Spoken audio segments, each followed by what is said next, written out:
எதிரியை வெல்ல சக்தி போதாது. அவனின் ரகசியம் தெரிந்தால்தான் வெற்றி உறுதி. ராவணன் 10 தலைகள் கொண்ட மகாபலி. ராமர் எத்தனை முறை தலை அறுத்தாலும் அவை மீண்டும் மீண்டும் முளைத்தன. போர்க்களத்தில் இருந்தவர்களுக்கு ஒரே கேள்விதான், இவனை வீழ்த்தவே முடியாதா?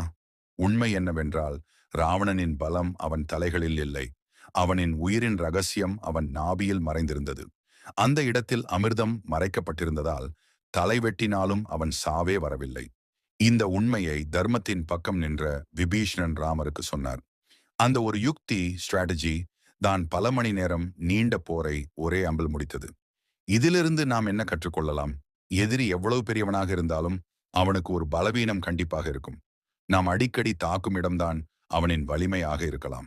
தவறான இடத்தில் போராடினால் சோர்வே மிச்சம். சரியான இடத்தில் தாக்கினால் ஒரே அடியில் தீர்வு. நமது வாழ்க்கையிலும் இதேதான். கடன் பிரச்சனை மீண்டும் மீண்டும் வருதா? ஒரே தவறை திரும்ப திரும்ப செய்கிறோமா? உறவுகளில் கசப்பு தீரவே இல்லையா? உழைத்தும் முன்னேற்றம் இல்லையா? கிளைகளை வெட்டிக்கொண்டே இருந்தால் மரம் மீண்டும் வளரும்.